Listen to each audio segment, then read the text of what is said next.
Hello student, a very good morning. So in yesterday class we have started the chapter laws of motion, and in laws of motion first we have discussed the three laws of motion given by Newton's, and we have seen number of daily life you can say experience and daily life applications of these laws here. So next let's see, we will just see our chapter further by the thinking of force, as Newton's law is completely defining the force. First law is giving the qualitative description about the force, second law is giving the quantitative description about the force, and third law defines the nature of the force. So it means now we have the complete information about the force.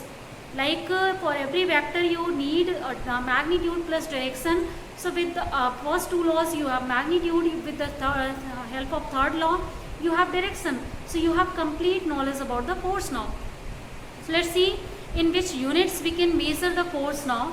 So force is measured in MKS system. We are measuring the force by Newton, and 1 Newton, that is equal to, you can write down it by F is equal to MA now.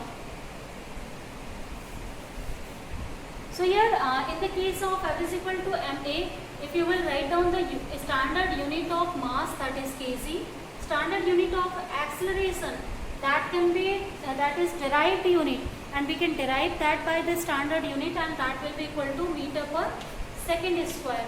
So it means that if one force is just find out by 1 Newton, then 1 Newton will be equal to 1 kg meter per second square. So you can just define, or you can calculate if you have just knowledge about these quantities, then 1 Newton can be calculated easily. Next one and second, we have to find out, that one is in CGS system, in which unit we are measuring the force. So in CGS system we are using dynes as a unit of the force. So 1 dyne is equal to what now? So first of all, as if you have to just write down the value of 1 dyne. So in CGS system, as you are talking, let's use again this formula. So for this formula, mass in CGS system is defined as gram. We are measuring it in gram, and acceleration there it is given by centimeter per second square. Now we can convert gram and centimeter in meters and in standard unit in MKS system. So for the conversion of gram in MKS system means in kg, we can write here 10 to the power minus 3, now kg in the place of grams, and now in the place of the centimeter we can write 10 power minus 2 meter. So this is now conversion of centimeter into meter, as second is already in its original format, then we can write down as it is. So this will be equal to 10 to the power minus 5 kg meter per second square, and kg meter per second square is equal to Newton. So it means that 1 dyne is equal to 10 to the power minus 5 of Newton here. So you can convert one system into another very easily by this method, you know. Next one here, along with this one, we have another you can say the units to measure the force, and that is called gravitational unit. So up to now the units you have seen, that is called inertial units, and gravitational units, whenever the concept of gravity plays an important role, means like we are talking for the gravitational force and thus that kind of things, then that time we are using gravitational unit for the calculation or measurement of the force. So the gravitational unit in MKS system is 1 kilogram weight. So we are writing here this one in MKS system as 1 kilogram weight. So 1 kilogram weight is what? 1 kilogram force. We are also calling this as 1 kg force. So this is defined as the much force which produces on acceleration of 9.8 meter per second square in a body of mass 1 kg. So if there is the acceleration that is fixed, means that is under gravity 9.8 meter per second square, and 1 kg mass of the body there, then the force applied on it, that will be equal to obviously 9.8 Newton. F is equal to MA. So 1 kilogram force is the force applied as equal to 9.8 of Newton. So you can convert 1 kilogram weight or 1 kilogram force easily by this one method. The next one here in CGS system, The gravitational unit is 1 gram weight. So 1 gram weight is what? Now, similarly you can write 1 gram force also. So 1 gram force is, you can again use F is equal to ma. So from here, if we have the mass of the body as 1 kg, then acceleration in CGS system due to gravity is given by 980 centimeter per second square. So here in this place it will be 980, and finally we will have here now done. So this is our answer. Now we can convert gravitational unit into the inertial units also by this method now.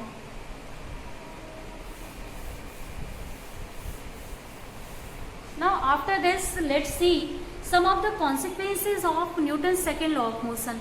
So some terms that are some very important information regarding to the Newton's second law of motions are. Now first one is, no force is required to move a body uniformly along a straight line. So whenever any of the body that is moving along the straight line uniformly, then that time no need to apply any force. So this information you have from the Newton's first law, and also it can be understandable from the Newton's second law. So as F is equal to, that is ma, and acceleration is 0 for uniform motion. So whenever the body is moving along a straight line uniformly, means with uniform velocity, then that time acceleration of body will be 0 and F will be 0 automatically, means we need not any type of force for the motion of the body on straight line. Second, here consequence of the second law of force, that is accelerated motion is always due to an external force. So if you will see any of the body, then some of the internal forces as well as external forces are acting on the body, but the internal forces are balanced by each other. So body is always in stable condition, in equilibrium condition, means whether it is in state of rest or state of motion, then that time it will be continually in that way, like internal resistance, internal forces are cancelled out by each other.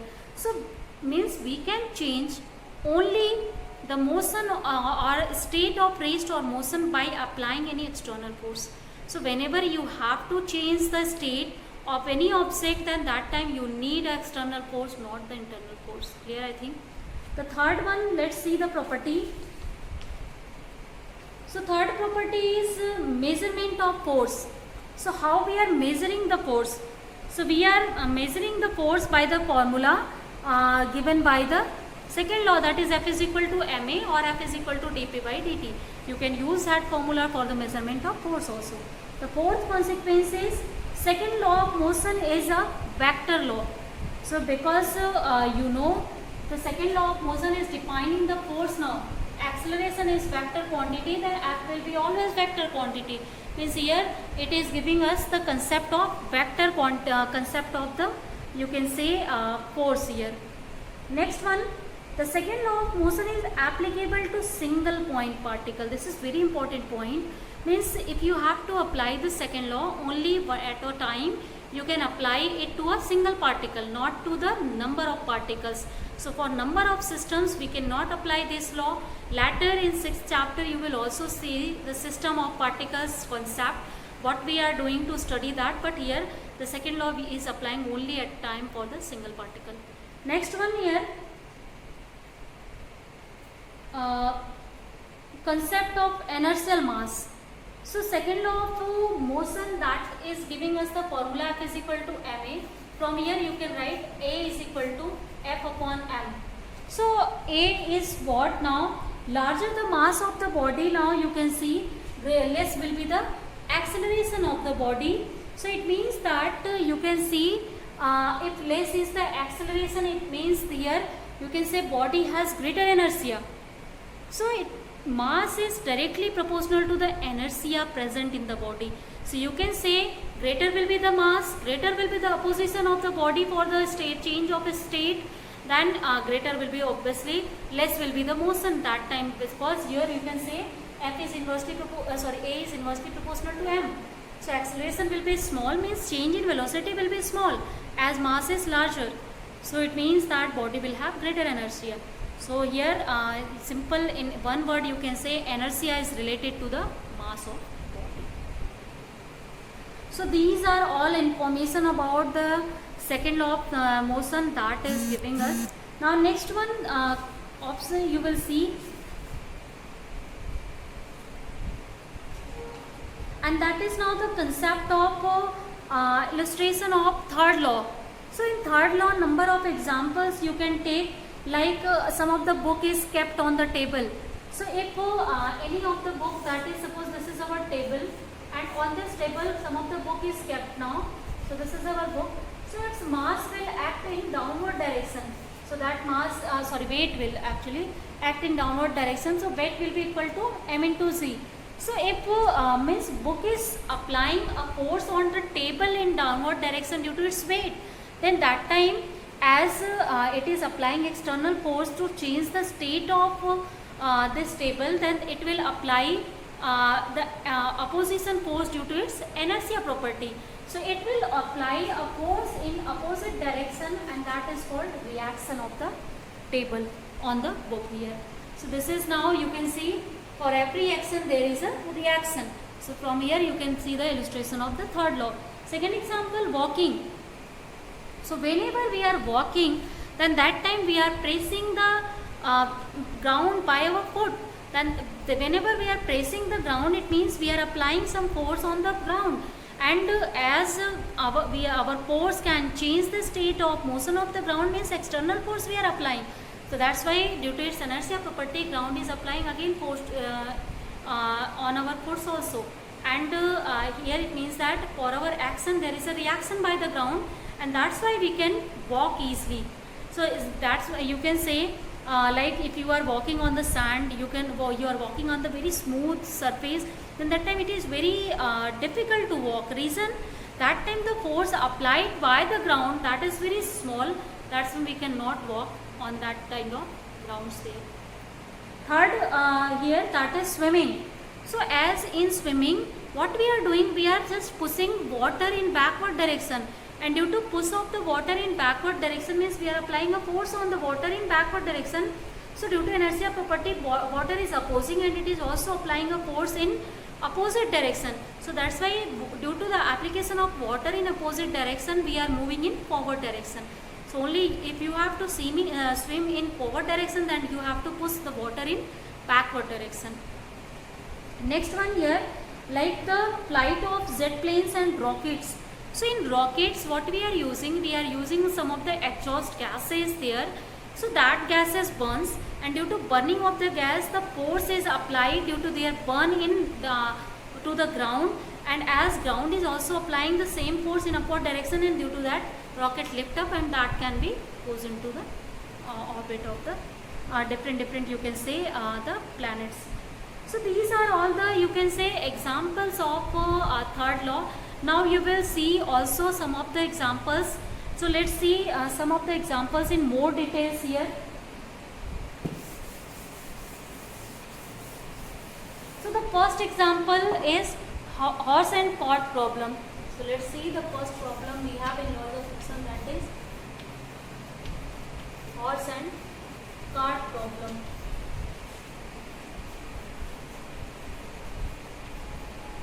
Now how can we understand this problem? So for this problem, suppose there is a cart that a horse is now pulling it. So this is suppose our cart here. So and this is the wheels of the cart now, and this is pulled by the horse here. So suppose this is now the horse, and a string is just attached to this horse to pull this now cart. So whenever horse will just pull it, then that time what he will do, he will apply some of the force on the ground. So due to on ground, if it has to go forward, then it will apply a force in backward direction. Like whenever we are walking, we are also applying the force in backward direction, and due to which ground is applying the force in forward direction, and we can move forward. The same problem is here.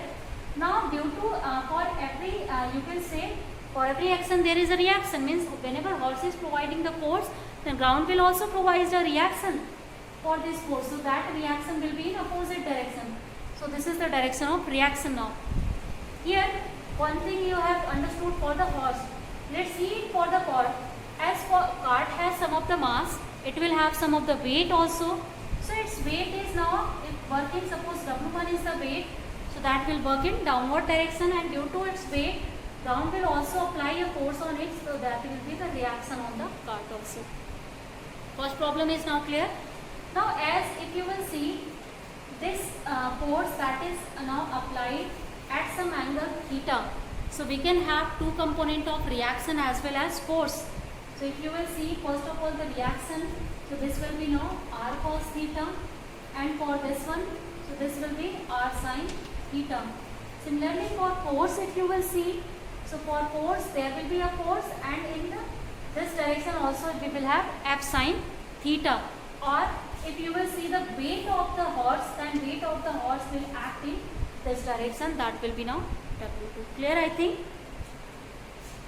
So actually this angle is, this is theta, that's why this will be now theta. So in this problem, as horse as pulled by this one, and you can say horse is tied to this cart, and that's why it is using some of the string, and that string will have some of the tension. So always the direction of tension that between the horse, means if a horse is pulling the cart, then tension will act towards the horse. If cart is pulling the horse, then that time tension will act towards the cart now. So this is the now direction. So here you can see, with the help of action and reaction concept, we can understand how the force is acting on horse or cart here. So you can see for every action there is a reaction, and we can see in their components, we can understand whole of the picture or whole of the forces that is acting on the horse and cart. So first thing I think now clear. Now if here suppose the horse to have to move here. So two of the things here you can see, if horse have to move, then that time this r cos theta, that will just play a very important role. So whenever this r cos theta will be greater, then that time the cart will move, otherwise cart will not move here. So it means that the force applied by the horse, that should be here r cos theta, this factor should be greater than the force. That means the reaction of the ground, that should be greater than the reaction of the force applied here. So this r cos theta, this will be greater, and that can be made greater by this angle theta. So if this angle will change, then r cos theta will change, and as force is already constant. So if r cos theta is greater than f, then that time cart will move. If it is not greater than f, then cart will not move there. So this is the condition through which we can understand the movement of the carts also. Now let's see the second problem.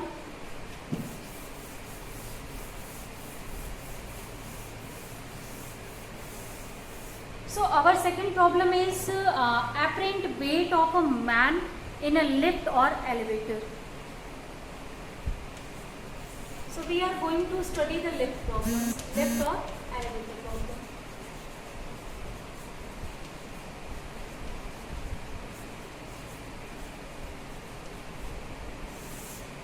Now for lift or elevator problem, first we can have certain conditions. Suppose the elevator is at rest now. So if, before that one, suppose a person of mass small m, that is standing on a weighing machine placed in an elevator or lift. So suppose we have some of the elevator and some of the weighing machine is placed in that lift or elevator, and some of the man of mass m is standing on it. The actual weight of the person will be mg. You know, the weight of the person, if its mass is m, then it will be mg. But this acts on the weighing machine, which offer a reactance or reaction of r. So you know, whenever on weighing machine person will stand, then that will just apply some of the force due to its weight in downward direction. Then weighing machine will apply a force in upward direction. So it means a reaction will be offered by the weighing machine. Now next one, this reaction exerted by the surface of contact on the person is the apparent weight that is read by the, you can say, weighing machine. Actually weighing machine is reading the reaction offered by it. it's not exactly reading the actual weight of the man, but it is rating the apparent weight, means the reaction occurred there. So if reaction will change, then weight will be measured by, automatically changed by the machine. So here let's see now certain condition. Our first condition is whenever lift or elevator is at rest. So if it is at rest, then acceleration in that person, that will be equal to 0 obviously. So if it is at rest. Now if net force on the person you will see, so net force on the person, that will be also 0, because acceleration is 0. From the Newton's second law you can write down this one. Here if you will see, this is suppose our lift, and on this lift, if this is now weight machine where the man standing of mass m, so its weight is working in downward direction and the reaction is working in upward direction, then that time the net force that will act, means you can say the force that or the weight that will be measured by the machine, this will be equal to now R minus mc, and as this should be equal to the force acting, total force or net force acting on the body. So this is now the net force. So this will be equal to 0. It means that for the lift at rest, R is equal to mc. So that time whenever lift or elevator at rest, and if weight of person will be measured, that will be actual weight that is measured that time. Clear, I think. Let's see now the second condition. Second condition, whenever lift is going in upward direction. So if it is accelerating upward, then what will be the condition for that? So here if again you will see, this is the now lift there, the weight machine, and the man is here.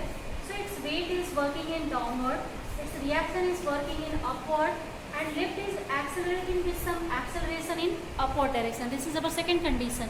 So in this condition, if you will see, the net force is acting in upward direction. So net force, if it is F, then this should be equal to, upward directional force will be whenever R is greater than mc. So we will have R minus mc. And this F will be equal to now ma, mass of the person into the acceleration. So this will be R minus mc. And finally you can find out R from here. So R will be m into a plus z now. So this is the reaction of the you can say the body that is given to the system. So in this case you can see, as due to acceleration of the lift, the reaction offered by the weighing machine, that will change now, that will be greater.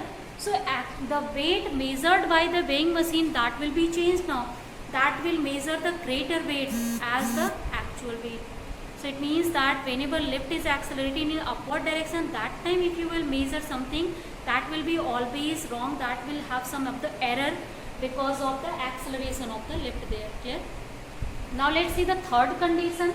For the third condition now, if our lift is accelerating in downward direction with some acceleration A. So for the downward direction, obviously this R will be less than its weight. So it means that our F will be that time mc minus of R. Clear? So from here you can find out now the value of here. First of all, F let's write, that will be ma, this will be mc, this will be minus R, and if you will find out R from here, so this will be mc minus A. So whenever lift is coming in downward direction, then that time you can say the overall acceleration that will reduce now, and due to reduction of the acceleration, the reaction offered by the weighing machine, that will reduce, and it will read the weight of the body less than its actual weight. So this is now called the apparent weight. Whenever the lift is accelerating, that time the weight of the body that is measured, that is known as apparent weight, because we cannot measure actual weight. There is some error due to the acceleration. You can see in one condition, when it is accelerating downward, it has greater, it has less value as its actual weight, and whenever it is accelerating upward, it has, you can say, a greater value than its actual weight. So always in the motion of lift or elevator, we are measuring apparent weight, not the actual weight. Actual weight is measured only in one condition, whenever the lift is at rest now. So these are the proper illustration of the most knowledge of force. By help of the all the laws of mechanics, we can understand these all. So students, by this now discussion, let's end our class here for today. Rest of the things we will discuss in next class.